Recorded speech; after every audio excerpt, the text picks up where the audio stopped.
মানবদেহ সত্যি এক জটিল আর দারুণ ব্যাপার। আজ আমরা এর কিছু খুব জরুরি অঙ্গ-প্রত্যঙ্গ আর সেগুলোকে ভালো রাখার উপায় নিয়ে যে তথ্যগুলো পেয়েছি, সেগুলো একটু আলোচনা করব। হ্যাঁ, ঠিক। আমাদের লক্ষ্য হলো এই তথ্যগুলো থেকে আসল নির্যাসটুকু বের করা। আমরা দেখব শরীরের বিভিন্ন সিস্টেম তন্ত্রগুলো কিভাবে একসাথে কাজ করে।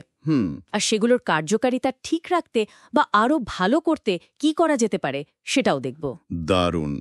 চলুন তাহলে মানব শরীরের এই রহস্যময় জগতে একটু ঢোকা যাক। আচ্ছা, আমাদের সূত্রগুলো বলছে মানবদেহে প্রায় 11টার মতো প্রধান সিস্টেম আছে। হ্যাঁ, প্রায় তাই। আজ আমরা এর মধ্যে কয়েকটা খুব গুরুত্বপূর্ণ সিস্টেম নিয়ে কথা বলবো, যেগুলো একদম অপরিহার্য। ধরা যাক স্নায়ুতন্ত্র বা নার্ভাস সিস্টেম দিয়েই শুরু করি। এটাই তো সবকিছুর কন্ট্রোল প্যানেল, তাই না? একদম বলতে পারেন। স্নায়ুতন্ত্র আসলে মস্তিষ্ক, স্পাইনাম কর্ড আর সারা শরীরে ছড়িয়ে থাকা অসংখ্য স্নায়ু নার্ভের একটা বিশাল নেটওয়ার্ক। এর মূল কাজ হল শরীরের ভেতরের আর বাইরের পরিবেশের সাথে যোগাযোগ রাখা, সব অঙ্গ-প্রত্যঙ্গের কাজ নিয়ন্ত্রণ করা আর খুব দ্রুত সংকেত আদান প্রদান করা। আচ্ছা। একটা বেশ মজার তথ্য দিই, আমাদের মাথা থেকে বের হয় 12 জোড়া ক্রেনিয়াল নার্ভ আর মেরুদণ্ড থেকে 31 জোড়া স্পাইনাল নার্ভ। বাহ! মোট 43 জোড়া প্রধান নার্ভ। তবে এগুলো আবার গাছের ডালপালার মতো হাজার হাজার ছোট ছোট স্নায়ুতে ভাগ হয়ে শরীরের কোনায় কোনায় পৌঁছে যায়। 43 জোড়া প্রধান নার্ভ, ভাবা যায়? তাহলে এই যে এত জটিল একটা সিস্টেম, এটাকে সচল রাখতে কি করা উচিত? তথ্যগুলো কি বলছে? দেখুন, কিছু পুষ্টি উপাদান খুব জরুরি, যেমন ধরুন ভিটামিন বি কমপ্লেক্স, বিশেষ করে B6, B12।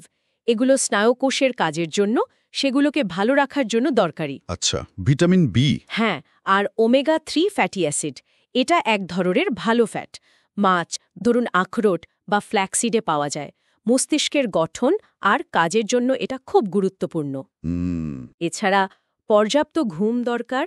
ঘুম স্নায়ুতন্ত্রকে বিশ্রাম দেয়, নিজেকে সারিয়ে তোলার সুযোগ দেয়।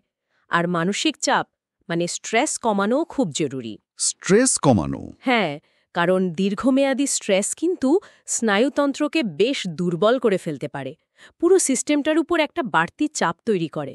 তার ঘুম আর মানসিক শান্তি শুধু ভালো লাগার ব্যাপার নয়, একেবারে স্নায়ুতন্ত্রের স্বাস্থ্যের জন্যই দরকার। আচ্ছা, এই যে মস্তিষ্ক আর স্নায়ুগুলো এত কাজ করছে, এদের জন্য শক্তি, অক্সিজেন এগুলো পৌঁছায় কিভাবে? এখানে কি সার্কুলেটরি সিস্টেম বা রক্ত সঞ্চালনের ভূমিকাটা আসে? একদম ঠিক ধরেছেন। হার্ট বা হৃৎপিণ্ড, ওটা তো একটা শক্তিশালী পাম্পের মতো কাজ করে। পাম্প। রক্তনালীর মধ্যে দিয়ে শরীরের প্রত্যেকটা কোষে অক্সিজেন আর পুষ্টি পৌঁছে দেয়। আবার একই সাথে কোষ থেকে কার্বন ডাই অক্সাইড বা অন্য বর্জ্য পদার্থ, সেগুলোও কিন্তু নিয়ে আসে। আচ্ছা। হার্ট, রক্ত আর এই যে রক্তনালীগুলো, এগুলো মিলেই হলো সার্কুলেটরি সিস্টেম। আর রক্তনালীর দৈর্ঘ্য নিয়ে একটা অবিশ্বাস্য তথ্য আছে, জানেন? কি রকম? একজন প্রাপ্তবয়স্ক মানুষের শরীরের সব রক্তনালীকে যদি একটার পর একটা জোড়া লাগানো যায়, ভাবুন তো কত লম্বা হবে। কত? প্রায় 1,00,000 কিলোমিটার। 1,00,000 কিলোমিটার বলেন কি? পৃথিবীকে তো প্রায় 2.5 বার চক্কর দেওয়া যাবে। হ্যাঁ, ঠিক তাই। এই বিশাল নেটওয়ার্কটাকে সুস্থ রাখা তো তাহলে খুবই জরুরি। এর জন্য কি করতে হবে? কি বলা হচ্ছে? দেখুন, হার্টের জন্য ভালো খাবার খাওয়া দরকার, যেমন প্রচুর ফল, সবজি, হোল গ্রেন অপরিশোধিত শস্য, বাদাম, মাছ আর অলিভ অয়েলের মতো স্বাস্থ্যকর ফ্যাট। আচ্ছা, স্বাস্থ্যকর খাবার। আর নিয়মিত শরীরচর্চা। ব্যায়াম করলে হার্ট শক্তিশালী হয়, রক্ত চলাচল বাড়ে। আর খারাপ অভ্যাসগুলো? হ্যাঁ, ওগুলো তো বাদ দিতেই হবে। ধূমপান বা অতিরিক্ত মদ্যপান, এগুলো রক্তনালীর ভীষণ ক্ষতি করে, তাই এগুলো অবশ্যই এড়িয়ে চলা উচিত। সুস্থ রক্ত সঞ্চালন কিন্তু শুধু হার্টের জন্য নয়, মস্তিষ্ক সহ সব অঙ্গের জন্যই জরুরি। খুবই যুক্তিসঙ্গত কথা। আচ্ছা, পুষ্টি পৌঁছে দেওয়ার কথা যখন উঠল, তখন খাবার হজম করে সেই পুষ্টি বের করে আনার প্রক্রিয়া, সেটার কথাও তো আসবে। ডাইজেস্টিভ সিস্টেম বা পরিপাকতন্ত্র।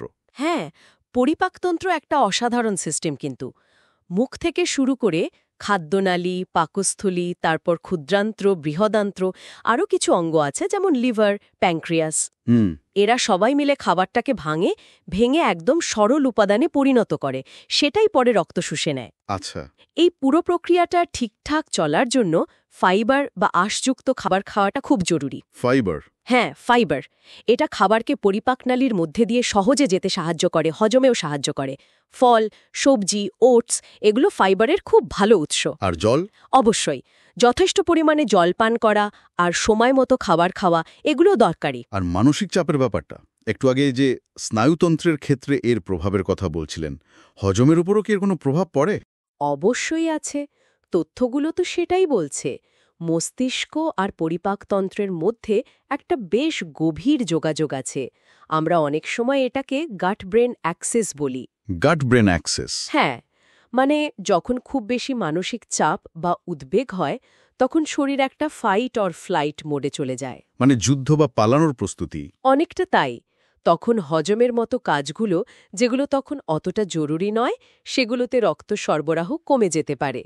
এর ফলে কিন্তু হজমে সমস্যা হতে পারে, অ্যাসিডিটি হতে পারে বা পেটের অন্য গণ্ডগোল দেখা দিতে পারে। তার মানে পরিপাকতন্ত্রকে সুস্থ রাখতেও মানসিক চাপ নিয়ন্ত্রণে রাখাটা জরুরি। একদম।